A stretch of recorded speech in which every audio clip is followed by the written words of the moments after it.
Good morning, Hawks fans. It is Wednesday, August 23rd, which means another edition of Coach's Corner with our varsity head football coach, Mr. Coach Enright. I'm Jason Schanzel. Coach, how are we doing this morning? Great. We're doing great this morning. Coming off a big win on Friday night. Huge. Congratulations on the win. For those of you that didn't watch, you missed an absolute wonderful comeback victory.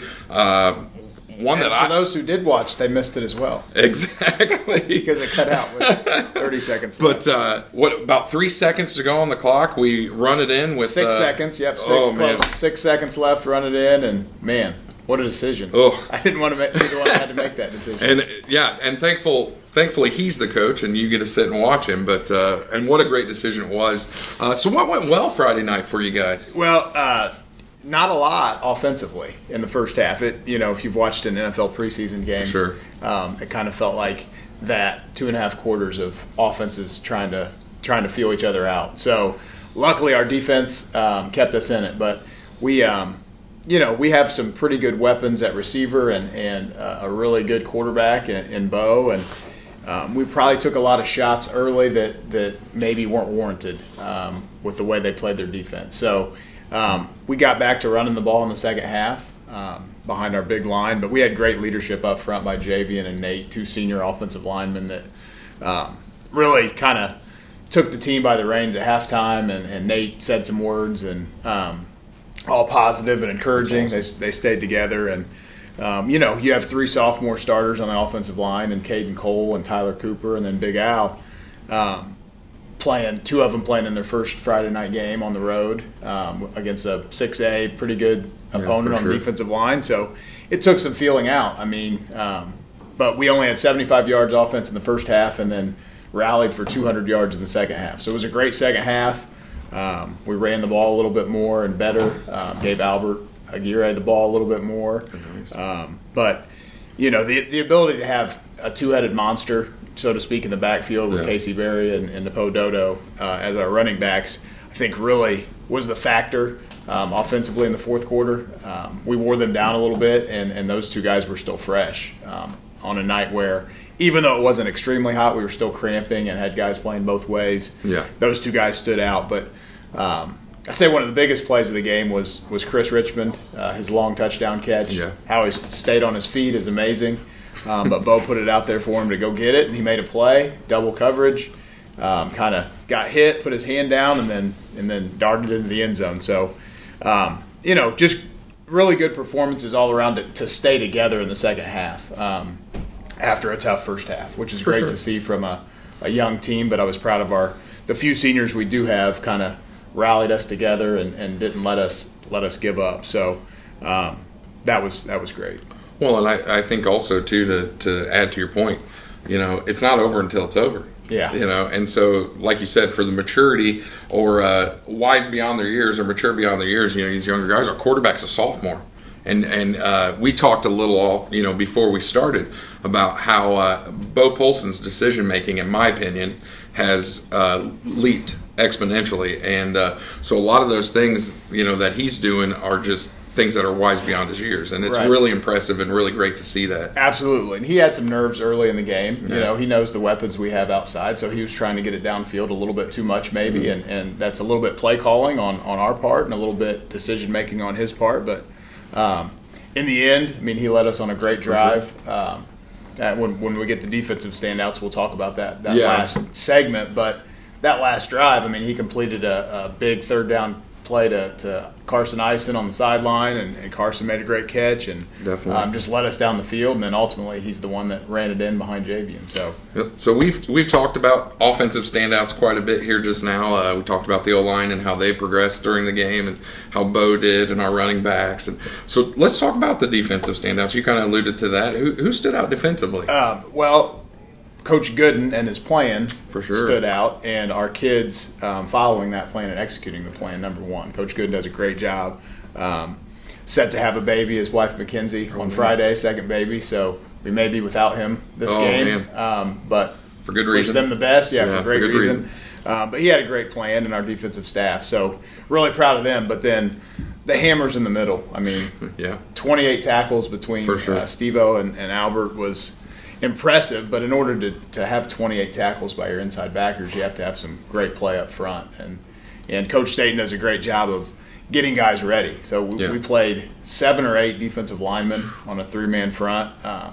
So we were rolling those guys in fresh, and they did their jobs. Javian played a little bit, but Connor Bentley came in and gave us great minutes. Andre Hall, Brandon Vinson, some of the D linemen that stand out, Jalen Shanks. But Javian and Brandon had 5 tackles each, I see here, but really just took up blockers so that our linebackers could clean up. But 15 tackles from Albert and 13 from Steve-O. I would say that's pretty clean up. That's putting in work. But, Bryson Bonnewitt, jack of all trades. He does everything for us. He's the holder. He's the long snapper on punts. He's the quarterback. He's an H-back. He's a linebacker.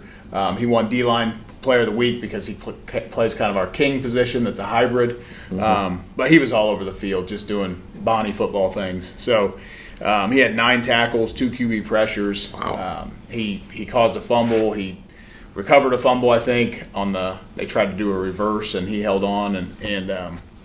But he played excellent, and he's just a great young man. I couldn't be more proud of him to find his way onto the field somewhere. Sometimes when you're a jack of all trades, you're a master of none, and you're always everybody's backup somewhere. Right. So seeing him excel on a Friday night was awesome. And then we have another hybrid kind of guy in Michael Campbell making his first start as a sophomore, and he played exceptionally well for his first time. Those guys have a tough role because it's not like you're a D lineman or you're a cover guy in the secondary. Right. Like you're a hybrid guy that has to do both. Well, and I think something we haven't mentioned that's kind of important. This game was on the road. I mean, for all these guys, this is their first legit varsity minutes to go on the road. And like you said, once we got some things sorted out, it took a little while, but once they got some things sorted out to excel and to do what they did, they show you a slice of what's possible. Absolutely. And that's huge. And that's all you want to see is a slice. I mean, we had 14 kids, like you said, making their first Friday night appearance at all, and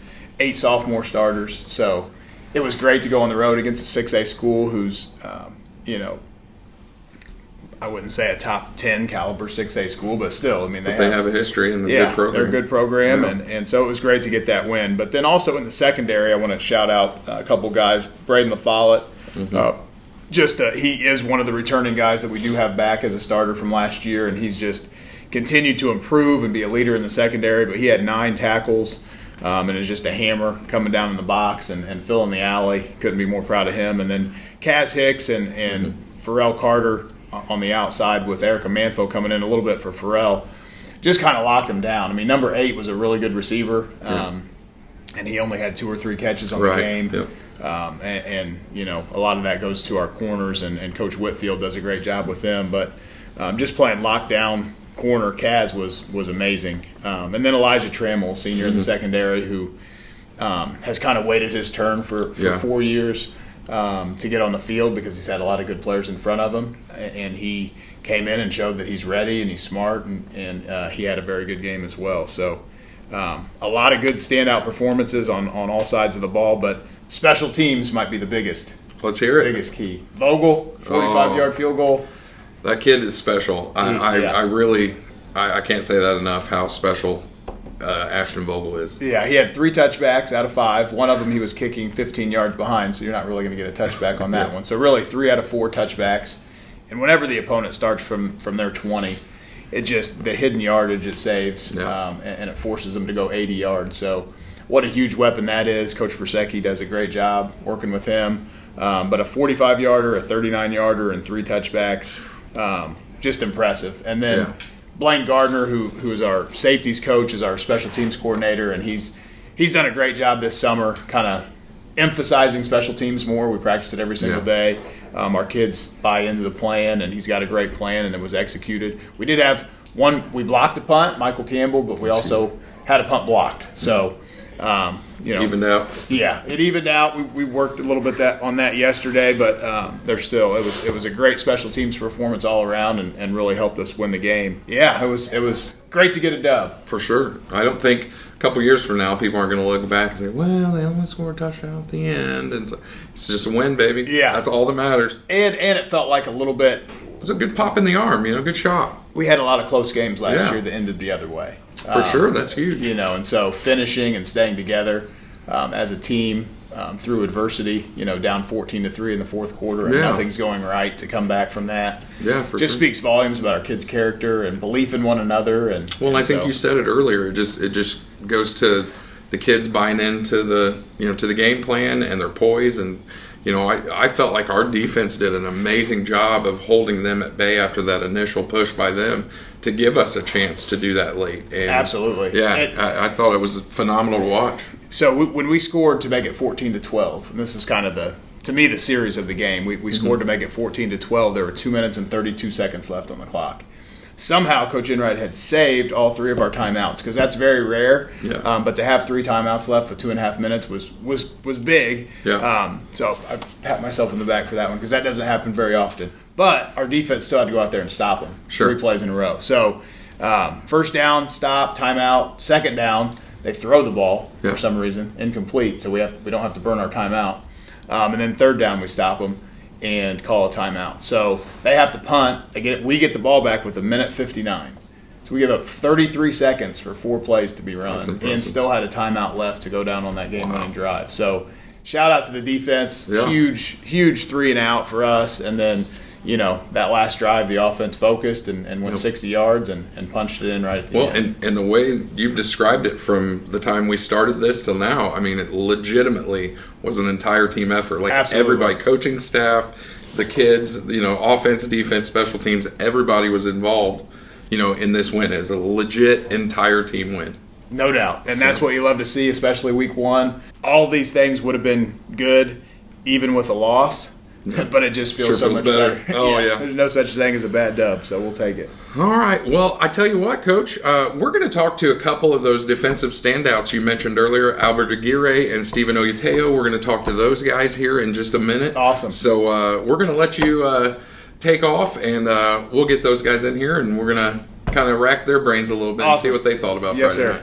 Folks, we are here with standout linebackers for your Hawks, Stephen Oyatayo and Halbert Aguirre. How are we doing, fellas? Doing good. Pretty good. How you doing? So we thought we would bring a couple of players in here and more or less just give you a couple of rapid-fire questions, maybe get to know you a little better so that the folks can know who they're watching on Friday nights. All right. All righty. So what's your favorite fast food, guys?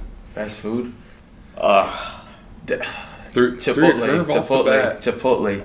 Is Chipotle considered fast food? Sure, yeah. Okay, I got that. Panda Express, I'm about to go there. Panda Express. Chipotle. I'm not gonna lie, 2 very good choices. Yeah, go with that. How about who's your favorite music artist? ESTG. And he had no hesitation. ESTG. Or Bryson Tiller, whoever one. Depends on. Post Malone or Adele. Adele's definitely top one. Adele. All right. So how about let's hope you have some NFL aspirations. Maybe, you never know. Who's your favorite NFL player? Go ahead. Go first. I look up to Kyle Juszczyk and then Luke Kuechly. Oh, very nice. I have a few. I have like 2. Yeah, sure. Say them. What's his name again? The Nigerian Nightmare on the Chiefs. Oh, Christian Okoye. Yeah. Because I'm Nigerian too, so sure. I look at him a lot, and Ray Lewis. Oh, you like the nasty dudes that are going to knock people out. All right, so this one's kind of a curveball. What's your favorite Taylor Swift song? I don't know any songs. I knew it. I'm sorry. I have offended by no songs. The one. Uh-oh. Boy, I see your ears have smoke coming out of them. I don't even know. It's the one where they're like... I forgot the sound. Actually, hold on. Pass. Hold on. Oh, I had the name. He's going to look it up. It's actually in my playlist. All right. While you're looking, I'm going to ask Steven. So, Steven, what's your favorite part of playing football, buddy? Man, just like, it's not only about the games, it's about the family, the connections, the memories we make. See, winning the losses or in the locker room, whatever we do, just the memories. That's what we're going to remember. All right, so you have 2 questions to answer. Okay, yeah. What's your favorite Taylor song? You Belong With Me. Oh, very nice, very nice. And then, so what's your favorite part of playing football, Albert? Just being out there, being under the Friday night lights, playing with him, my brothers, everyone on the field, and then just having being able to experience that, because not a lot of people have the opportunity to. Yeah. So it's just awesome. So and just to your point, it's a privilege. Yeah. It's not everybody can play. I mean, or gets to play for some reason or another. So I get that. Well, guys, I can't thank you enough for your time. I know it's been kind of brief here, but it's all good. Is there any predictions for Friday? I know my team will go out there and work hard, and we're gonna do what we can do. All right. And I think the team doing a lot. Yes, sir. Yes, sir. Excellent. All right. Appreciate you guys so much, man. Friday. Have a great rest of your week, and we'll see you guys Friday night. Thank you. Thanks, fellas. Hey, folks, welcome. We're back with Coach Enright here. And so we talked about Friday night and the past, so let's look forward and talk a little bit about the future. Why don't you tell us about our opponent Friday night, the New Pal Dragons, and what challenges they present to you? New Pal, they're very good. New Pal, as everyone knows, Coach Ralph is a very good coach, and they have a great program. I think the biggest thing with New Pals are always huge, ginormous, large humans. So that's no different this year. They have a tackle that's committed to Ohio State that's 6'6", 320, Ian Moore, and they have Thacker, who's very I think good. Been offered by Tennessee, Michael He's Thacker. very good. So they've got a couple elite big guys, and then everyone else is just really sound. When your head coach is an offensive line guy by nature and played offensive line in college, they're going to be very sound and big and physical up front. So I think that's the main thing is that we've got to come to square up and go in a 12-round heavyweight fight. I mean, it's going to be a knockdown, drag out. We've got to stay in the game, similar to last week, and kind of wear them down with our depth, hopefully, and close in the fourth quarter. And I like our chances. So definitely, they're a heavy run team, run-oriented team. They've got a running back that's very good. He's similar to Albert. He went out last year a little bit later than Albert did, maybe week 4 or 5, and tore his ACL. But the young man started as a freshman, sophomore, junior, got hurt, is getting back and just getting cleared, and he's a really good running back, Grayson Thomas. And then they've got a big quarterback that kind of reminds me. I was watching Swamp Kings last night, and Tim Tebow.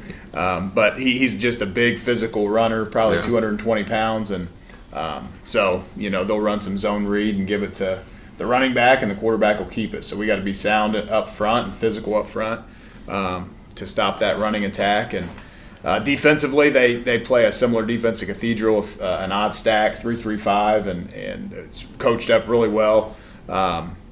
So we've got some challenges in front of us, but we've had a great week of practice so far. After the success we had Friday, it's good to see guys coming back and adjusting to the heat, the temperatures this week. Late practice last night to beat the heat, so we were out on the field under the lights, and then tomorrow morning we're going to go, because it's supposed to be 100 tomorrow, 98 or 100, we've got to go in the morning. So we'll see. Our kids have transitioned well so far into the changes for the week, but we're excited to play a great opponent like New Pal. For sure. They're going to be hungry, coming off a loss to Westfield. Westfield's a really good football team, so we know they're going to be hungry, but it's our home opener and Hall of Fame night and all those things, so it should be a great night of football against a great opponent. Yeah, I couldn't agree more. And I mean, most people that pay attention to us know there's a little bit of a history there, obviously with New Pal, and so we've gotten them sometimes, and they've gotten us sometimes. We've gotten them once; they've gotten us twice. So three matchups here in the last 4 years. So we're looking forward to it. There's no certain record you have to make the playoffs in high school football. For so sure. you want to be battle tested, especially early, because it tells you about your team. 100% agree. So wouldn't want to play any other opponent than them, and we'll see where it happens. Well, folks, we're going to try and even up that series at 2 apiece on Friday. So if you can come on out, it is a credit card only system we use through the Event Link app. So if you're interested in coming to the game, make sure you have your cards and get your tickets through there. You can also do start. that. I think they're moving back a half an hour because of the heat, so 7:30 instead of 7, and we'd love to have you there. Yep, and if you want to watch some great football, nothing better than DeVere Fair Stadium here on Friday night. See our Hawks take on the Dragons of New Palestine. So thanks so much for your time, Awesome. Coach. Thanks, I appreciate you as always, man. And best of luck. Yes, sir. All righty. Go Hawks.